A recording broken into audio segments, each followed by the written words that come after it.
જો અમે હર્ષલની વાડી આવ્યા છીએ. હર્ષલ શું આવ્યું? ઠંડુ છે હો. તમને જોવા મળશે હેન્ડ સ્ટેન્ડિંગ. વાહ બેટે વાહ.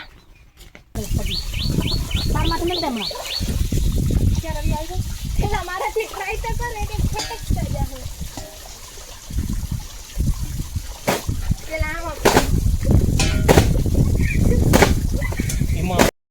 હાય મિત્રો, કેમ છો બધા? મજામાં ને?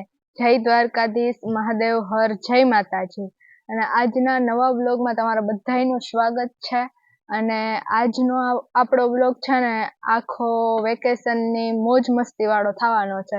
તો આ છે ને ધમાકેદાર બ્લોગ જોતા જાઓ, બહુ મજા આવશે. અને આમાં છે ને અમે બહુ મસ્તી કરીએ એટલે બહુ મજા આવશે. તમે જોતા जाओ छल्ले સુધી.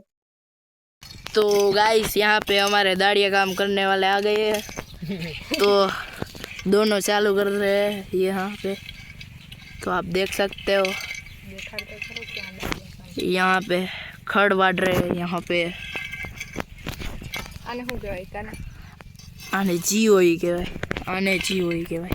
આને શું કહેવાય? આને आने आने हाथ कहवाय। આને आने એટલે ખરપિયો, ખરપિયો. એ ખરપિયો ના કહેવાય ડોબા. તો અને કાળો કૂતરો. આને ખરપડી કહેવાય. Are you sure? Yes, of course. તને ખરપિયા કે ખરપડીમાં ખબર નથી પડતી? ખરપિયો એટલે તમે ના સમજો. તો તારા માટે ખેતી નકામી છે કાના. અભી નહીં સમજી. લાગશે વાર, પણ આવશે યાદ. વાર લાગશે. પછી યાદ આવશે છે, ઘણી વાર લાગશે. યાદ પછી આવશે. શેની? ખરપિયો એટલે ઓલાને ખબર હશે. હે રવિયા, ખબર હે ખરપિયો? હોય તો હું લે, એટલે તને નથી ખબર કાના. ખરપિયો મને ખબર હે. શું થાય? અરે રે, ખરપિયો એટલે કે સ્કોર્પિયો. ડોબા સ્કોર્પિયો નહીં. એટલે અમે એને ખરપિયો કઈ. અમે સ્કોર્પિયો ને ખરપિયો કઈ. કાળો કૂતરો. ધેટ્સ. તો તારા માટે છે ને ખેતી નકામી. મારા માટે? અરે ખેતી કરીને હિલાવીને તમે કહો કે ખેતી નકામી. શું વાવ્યું તું? એમાં જો ઘઉં, બાજરા, પછી પૈસા વાવ્યા હતા ઘણા વીઘા. તને આ હું એટલે નથી ખબર. અને તું ખરપી. આને એને રાપડી કહેવાય, ખરપડી. ખરપડી તો હું બોલ્યો? ખરપિયો કે ખરપડી બે એક? એક નહીં, અલગ અલગ ડોબા. તો ખરપિયામાં શું ફેર હોય? ખરપિયો છે ને ઈ બીજો આવે. એવું? એમાં છે ને હાથી ક્યાંકીને એમાં વજન દેવાનું આવે. અને આ છે ને ખડ નીંદવાની હોય. ખરપડી નીંદણ માટે ખડ હોય ને, નાનું ખડ. હા, નીંદણ. હા, નીંદર મેં કરી લીધી અત્યારે. નીંદર નહીં ડોબા, નીંદણ. અચ્છા.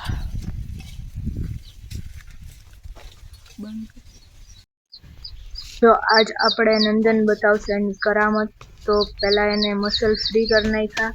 હવે તે દિવસનું કર્યું નથી, પણ તો એ થઈ જાય છે. જો એનું આ હેન્ડ સ્ટેન્ડિંગ મસ્ત કર્યું. જો વાહ નંદન, વાહ. કેટલી વાર રહી શકતો હેન્ડ સ્ટેન્ડિંગ? 2 મિનિટ. ગાઈસ, તો તમને જોવા મળશે હેન્ડ સ્ટેન્ડિંગ. એટલે હેન્ડ સ્ટેન્ડિંગ જ કહેવાય ને. રહી શકે એમ કે છે નંદન. વાહ. જો હવે આપણે એની તાકાત જોઈ અને કે હવે હું છે ને બધું ખડ ઉપાડી લઉં એમ. તો વાહ મારો વાઘ આયો, વાઘ આયો ખડ લઈને. હવે જો મિત્રો, આપણે છે ને આજે ધોવાના હતા ગોદડા. તો ઘણા બધા છે ને ગોદડા અને ચાદર ને એવું બધું હતું, તો આપણે ધોવાનું હતું.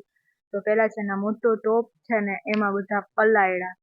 પછી હવે આપણે ધોવાના છે. એટલે વેકેશન છે એટલે મારો વારો પણ આવી ગયો. નકર દર વખતે હું છટકી જાવ આમાંથી.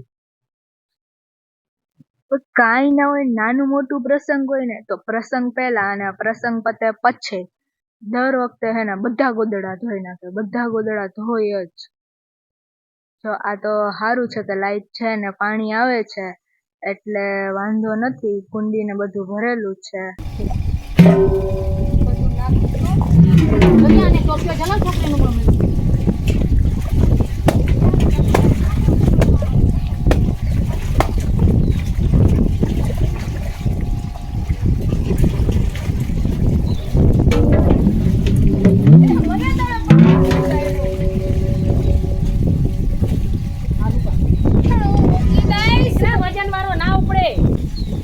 નહીં તો હવે એક ગોદડું પછાડ્યું ને એમાં બધા મસલ દુખવા માંડી ગયા.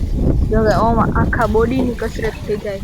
કોઈ દી કર્યું ન હોય ને એટલે આપણાથી આટલું બધું કામ ન થાય. આ તમારા મમ્મી લોકોને એ બધા ગોદડા ધોઈ નાખે.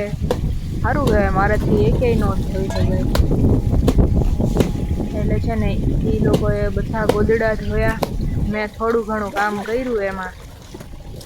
આપણાથી બહુ થાય નહીં. જોકે ઉંમર નથી થઈ તોય ન થાય. આપણે ચાદર ધોઈ ખાલી. પછી આપણે ભૂગી ગયા મામાના ઘરે રોકાવા.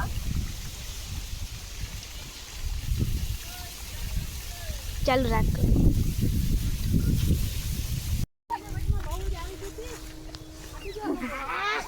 જો અમે હસલની વાડી આવ્યા છીએ. હસલ શું વાવ્યું તમે?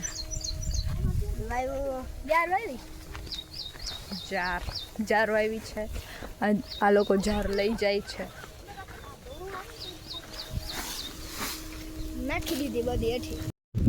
ગાઈસ, જો આ બંગલો એ છે કે મારી મમ્મી નાનકડી હતી ને ત્યારે છે ને આ બંગલામાં ફોટા પાડતી છે. અને આ મસ્તીનો બંગલો છે. જો એમ આખો ખુલ્લો અને નીચે છે ને કંઈક છે. એટલે મારી મમ્મી નાનકડી હતી ને ત્યારે અહીંયા ફોટા પાડતી. એટલે કેટલો જૂનો બંગલો છે તોય છે ને એમાં મસ્ત રીતે એટલે મસ્ત ડિઝાઇનનો બનાવેલો છે. જો ગાઈસ, હવે ઘણા દિવસથી અમે જેની રાહ જોતા હતા એ દિવસ આવી ગયો. અને આજ રાત્રે આપણે છે ને ત્યાં ગાયને ડિલિવરી થઈ એટલે મસ્ત બચ્ચું આવી ગયું ગાયનું. ન્યૂ વન એડ, એક નવું ફેમિલી મેમ્બર અમારે ત્યાં એડ થઈ ગયું છે. જો આજ રાત્રે છે ને બચ્ચાનો જન્મ થયો છે. એવું મસ્ત છે ને ગાઈસ, આપણું એક નવું ફેમિલી મેમ્બર એડ થઈ ગયું છે. હાય. જો એવું મસ્તીનું છે ને. જોજો આ બાજુ જોઈ. તો ગાઈસ કોમેન્ટ કરજો કે આપણે આનું નામ શું રાખવું છે. જો આ છે ને વાછડી છે તો આપણે એનું નામ શું રાખશું તમે કોમેન્ટ કરજો.